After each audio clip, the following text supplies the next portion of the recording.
This is dispatches from r/justnomil, the subreddit where the phrase, quote, "I am just trying to help," end quote, is always, in every single case, a confession.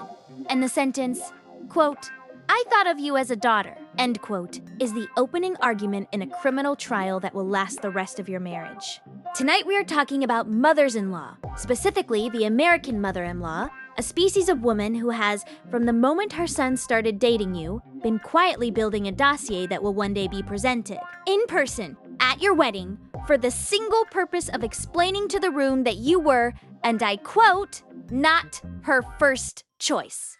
Not her first choice. A phrase a 58-year-old woman from suburban Indiana can deploy with the surgical precision of a combat medic.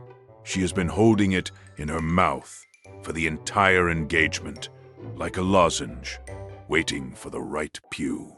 5 letters, 5 brides who walked down the aisle thinking they were marrying a man, and discovered, approximately 40 seconds later, that they were in fact marrying his mother. Or, as the subreddit calls her, and this is the only clinical term we need, the just nomal.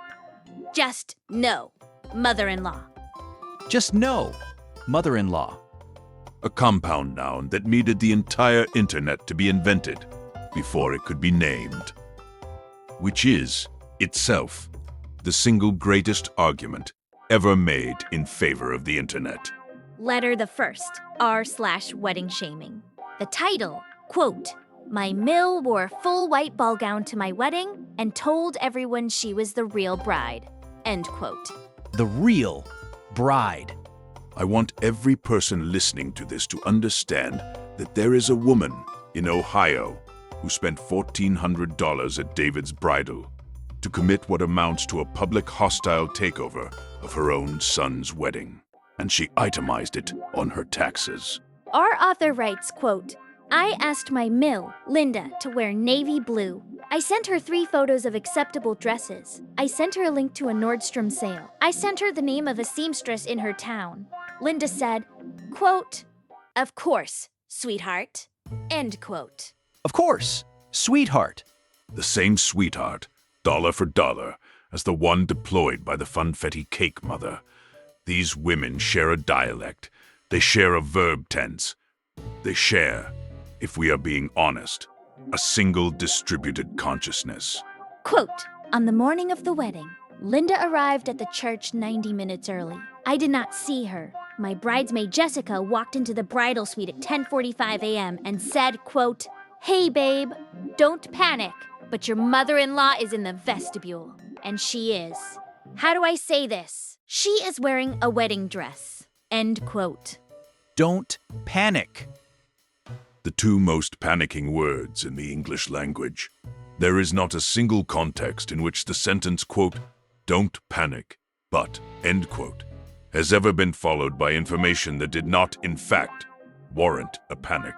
Quote, "I walked to the vestibule. Linda was wearing a floor-length strapless ivory ball gown. It had a 6-foot train. It had a beading. It had a small cathedral veil.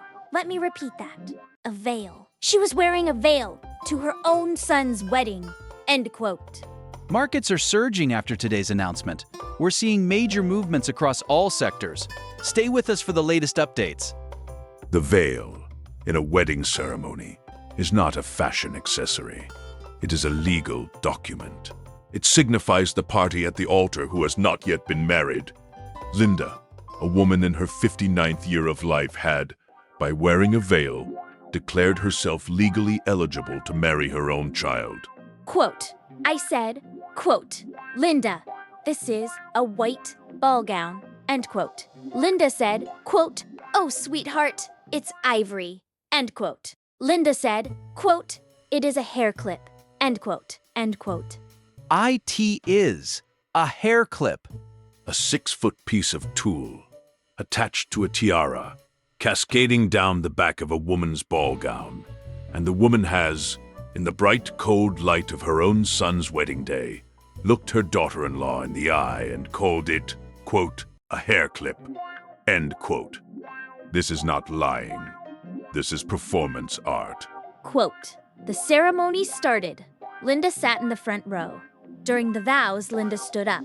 Linda said, quote, "Before we continue, I would like to say a few words." End quote. The officiant said, quote, "That is not part of the ceremony, ma'am."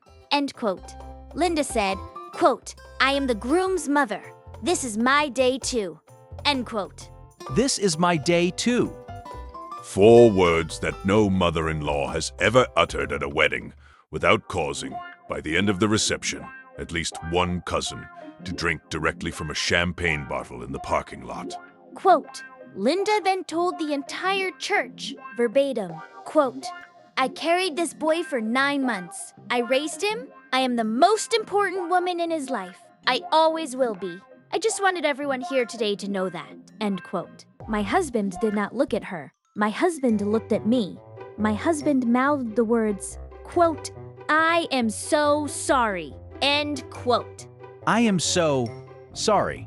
The universal husband apology, which is delivered silently across an altar at the exact moment the husband realizes, for the first time, what he has asked his wife to sign up for. Quote, "At the reception, Linda told 11 separate guests that she was, quote, the real bride." End quote. A man from her bunco club took a photo of her. Linda posted it to Facebook with the caption, quote, "Mother of the groom. It was magical." End quote. My husband made her take it down. Linda cried. End quote. The real bride. 11 separate guests. This was not a slip. This was an advertising campaign. Linda was, by the salad course, running a grassroots public relations effort on behalf of her own uterus. Letter the second, R/just normal. The title, quote, "My mill bought every item on our registry, returned them, and gave us a framed photo of herself instead." End quote. A framed photo of herself. A wedding gift that answers the question, quote, "What does this marriage need?" End quote, with the answer, quote, "More of me," end quote, in a frame with a mat. Our author writes, quote, "My mill, Deborah, asked for our Target registry link. I sent it to her. I did not think anything of it. 2 weeks before the wedding, my maid of honor called me. She said, quote, 'Hey, so every single thing on your registry is marked as purchased.' End quote. I said, quote, 'That is great,' end quote. My maid of honor said, quote, 'By the same person. All of it. Deborah.' End quote. All of it. Deborah. A woman has walked into a Target in Fort Wayne, Indiana, and bought a $400 Vitamix, a KitchenAid stand mixer, a set of all-clad pots, and a panini press in a single transaction. Not out of generosity, out of strategy. Quote, "I was touched. I called Deborah to thank her. Deborah said, quote, 'Oh, sweetheart, you are so welcome. I am so excited for you.' End quote. On the morning of the wedding, Deborah handed me a gift bag. Inside was a single item, a framed photograph of Deborah. It was her 8th grade graduation picture. End quote. 8th grade. Graduation. A woman has gifted her son and his new wife, as their sole wedding present, a photograph of herself from 1981 at the age of 13. In braces, framed in a $12 Michaels frame. Any court of law would convict her of something. We would have to invent the statute. Quote, "I said, quote, Deborah, this is a photo of you," end quote.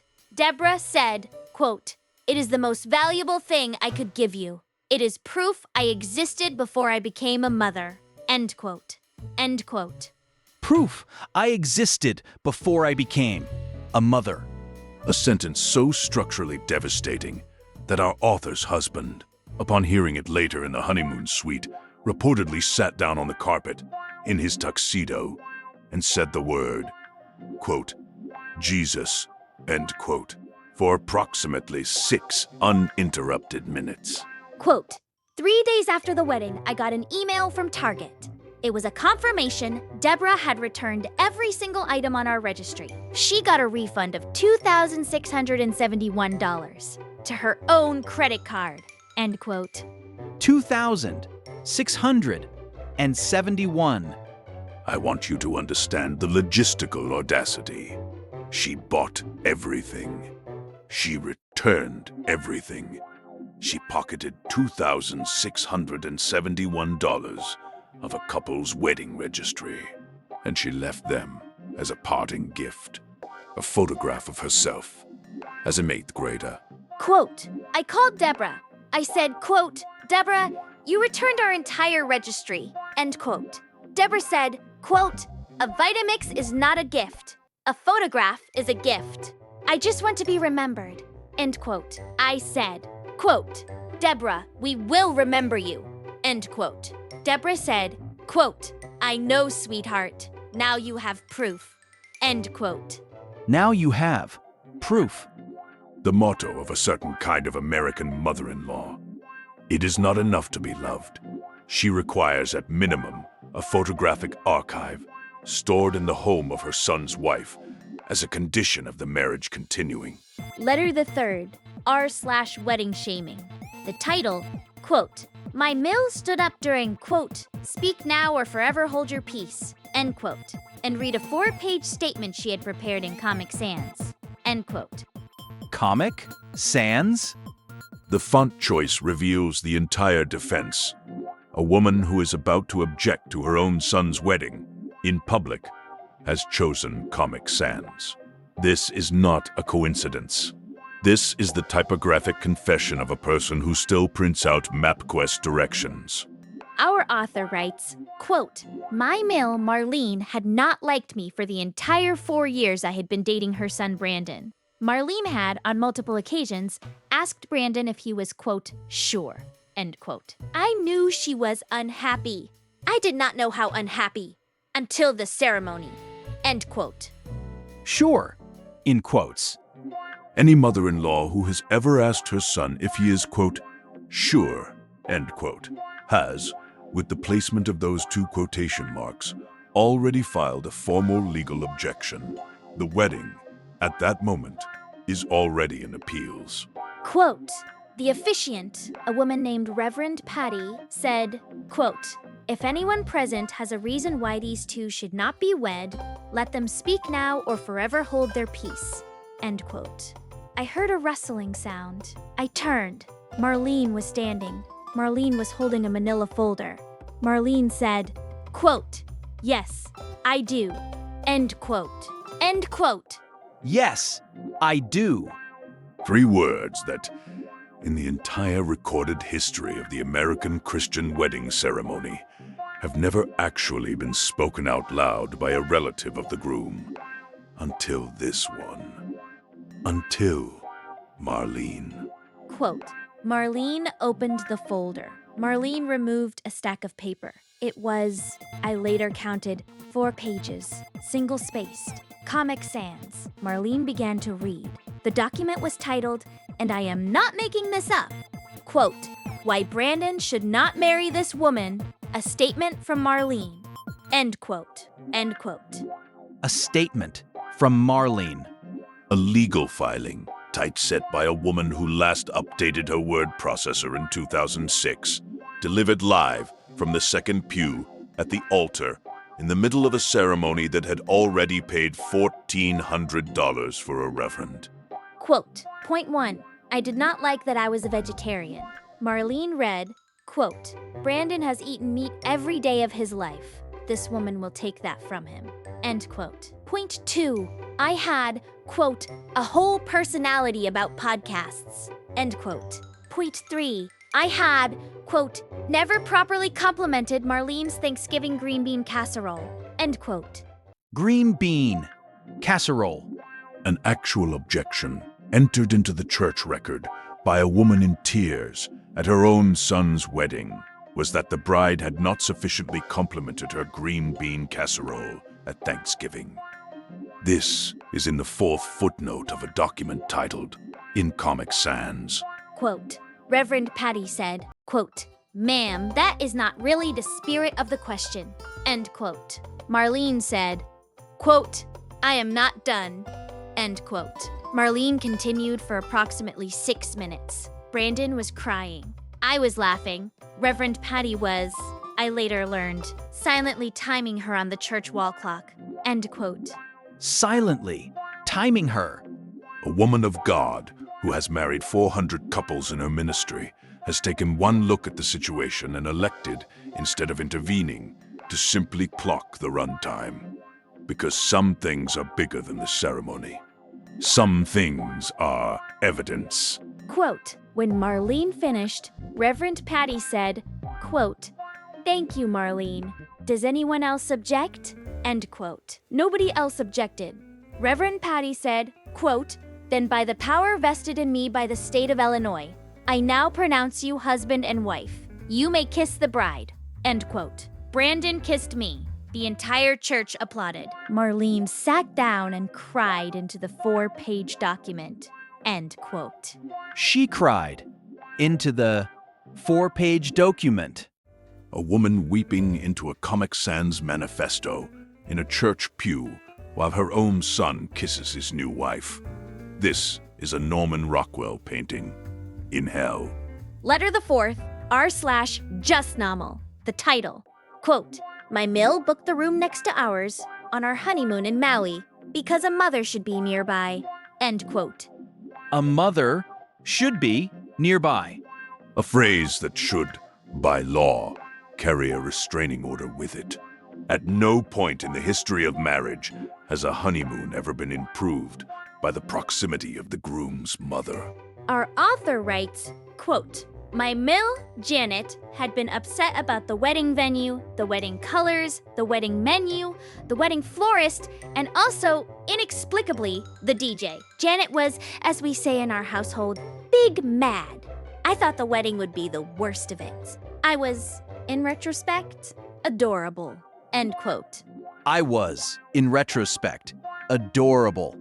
The most universal sentence ever written by a woman on the subreddit. The phrase, quote, "I was, in retrospect, adorable," end quote, is the literary equivalent of a flashbang grenade. The reader braces. The reader is always right to brace. Quote, "We arrived at the Grand Wailea Resort in Maui at 2 p.m. on a Saturday. We checked in, we went to our room, we unpacked. An hour later, there was a knock on the door. I opened it.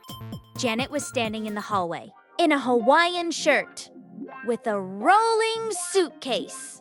End quote. A rolling suitcase. The rolling suitcase is the tell. The rolling suitcase is the declaration that Janet has not come to say hello. Janet has come to stay. Janet has come, in fact, to open a small consulate of herself in room 1144. Quote, "I said, quote, Janet, what are you doing in Maui?" End quote. Janet said, quote, "Oh, sweetheart, I booked the room next to you. I am so happy." End quote. I said, quote, "Janet, this is our honeymoon." End quote. Janet said, quote, "I know a mother should be nearby for the honeymoon. It is traditional." End quote. End quote. IT is traditional. A tradition that Janet has, in this exact moment, invented, on the spot, in a hallway of the Grand Wailea, and is attempting to backdate to the Bronze Age, so that it might survive the next 60 seconds of her daughter-in-law's facial expression. Quote, "Janet had booked the adjoining room with an interior door that connected to ours. Janet had, at the front desk, requested that the interior door be unlocked, quote, in case of emergency." End quote. The front desk, because they love their jobs, did not unlock it. Janet had, by the end of the first day, tried 3 separate times to get them to unlock it. End quote.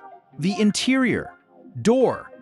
At some point during the first night of our author's honeymoon, the entire concierge staff of the Grand Wailea, a hotel that has seen every conceivable kind of guest behavior over its 40-year existence, held a quiet, whispered meeting in the back office about Janet. Quote, "On day 3, Janet knocked on our door at 7 a.m. Janet was holding 2 coffees. Janet said, quote, 'I thought we could do breakfast together.' End quote.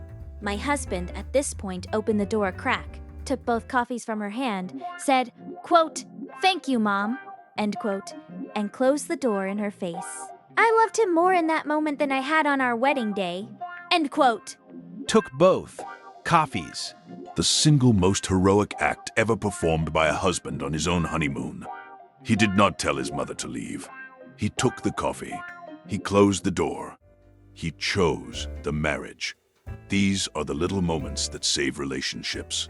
Quote, on day 4, we checked out of the Grand Welia. We did not tell Janet. We moved to a different resort on a different island. We turned off our phones. Janet, we learned later, spent the next 48 hours calling the Grand Welia front desk, demanding to know where we had gone. The Grand Welia beautifully told her nothing. End quote. The Grand Welia beautifully told her nothing. If there is a patron saint of concierges, the Grand Wailea front desk on this particular weekend in the year of our Lord has earned permanent canonization. Those people deserve a federal holiday. Letter the 5th. And the kicker, r/justnomil. The title, which I am going to read slowly because you are going to need a moment. Quote, my mill legally changed her dog's name to my unborn daughter's name 2 weeks before my due date. End quote. Her dog's name. The most perfectly petty act of domestic terrorism committed in the lower 48 states in the last calendar year. A woman has, in the eyes of the American Kennel Club, stolen a human name from a fetus and transferred it via formal paperwork to a Cavalier King Charles Spaniel. Our author writes, quote, I was 8.5 months pregnant. My husband and I had picked out our daughter's name. The name was Eleanor. We told my mill, Pam, about the name at a family dinner. Pam said, quote, Eleanor, that is a name you give to a donkey. End quote. A name you give to a donkey. Every woman in America who has ever had a baby and shared the name with her mother-in-law has received in response a single sentence that can only be described as an animal breed comparison. The donkey is actually, in the grand scheme, on the gentler end of the spectrum. Quote, Pam suggested for her first granddaughter the following names: Rhonda, Cheryl, Tammy, and, for reasons nobody ever explained, Linda. We politely declined all 4. We kept Eleanor. Pam went quiet. Quiet for a mother-in-law is never a good sign. End quote. Quiet for a mother-in-law is never a good sign. A universal truth of the subreddit. The silent mother-in-law is not the peaceful mother-in-law. The silent mother-in-law is the mother-in-law who has just filed the paperwork. Quote, 2 weeks before my due date, my husband and I received a Christmas card from Pam. The card was a photograph of Pam, her husband, and their dog. The dog, a 6-year-old Cavalier King Charles Spaniel, was wearing a pink bow. The caption on the card read, quote, Merry Christmas from the family. Love, Pam, Doug, and Eleanor. End quote. Love Pam Dowd and Eleanor. A Christmas card sent 2 weeks before the birth of an actual human baby named Eleanor, featuring a Cavalier King Charles Spaniel named Eleanor, from the same woman who had, at dinner, compared the baby's name to a donkey. There is a special court in hell for this, and the lines are short. Quote, I called Pam. I said, quote, Pam, your dog is named Eleanor. Now, end quote. Pam said, quote, yes, sweetheart. I filed the paperwork last week. The AKC processed the name change.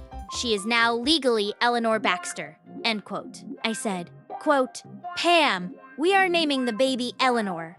End quote. Pam said, quote, I know, but now there will be 2, and you can pick a different name if you want. End quote. And You can pick a different name. A sentence so operatically unhinged that when our author read it aloud to her husband, he reportedly had to sit down on the unfinished nursery floor and drink an entire bottle of Gatorade before he could speak a complete sentence in English. quote, I said, quote, Pam, you cannot legally do that. End quote. Pam said, quote, I already did, sweetheart.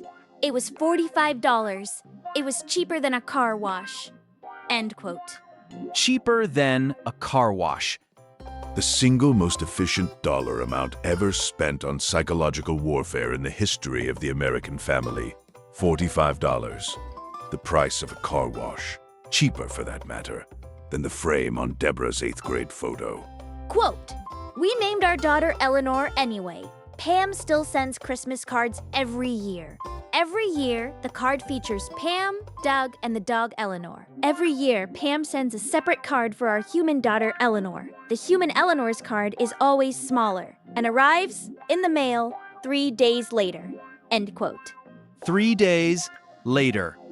A ranking system encoded in the United States Postal Service delivery schedule by which a human granddaughter has been formally placed in second position behind a Cavalier King Charles Spaniel. The hierarchy is Pam, Doug, the dog, the baby. Then, somewhere near the bottom, our author. 5 letters, 5 mothers-in-law, a white ball gown, a framed 8th grade photo, a Comic Sans objection, a rolling suitcase at the Grand Walia, and a Cavalier King Charles Spaniel named Eleanor. Each of these women believed, on the day they committed their crime, that they were doing something loving. And that belief, that precise belief, is the entire diagnostic. The entire diagnostic. The mother-in-law who knows she is doing harm is not the problem. The mother-in-law who is certain she is doing love is the problem. She cannot be reasoned with. She can only be outmaneuvered at the Grand Walia front desk. I want to say one thing, carefully, to every woman listening to this who is currently engaged, currently planning, currently seating a rehearsal dinner in their head, or currently hiding in a bridal suite while a bridesmaid named Jessica explains what is happening in the vestibule. You did not imagine it. You are not being dramatic. She is doing what you think she is doing. And the only correct response in every single case is to call the Grand Walia, book the other room, and close the interior door. Close the interior door. The single most important piece of advice ever offered on this subreddit. Everyone who has not yet closed the interior door is simply waiting for the knock. This has been dispatches from r/justnomil. I remain your correspondent. Your mother-in-law is not a second mother. Your mother-in-law is a woman who has spent 40 years preparing for a single day, which is the day you marry her son. And you are, in her internal script, the antagonist. Name the dog whatever you want. Name the baby Eleanor. Wear the white dress. It is your wedding, and if anyone hands you a 4-page document in Comic Sans, feed it to the green bean casserole. Feed it to the green bean casserole. And salt the casserole generously. On the way out,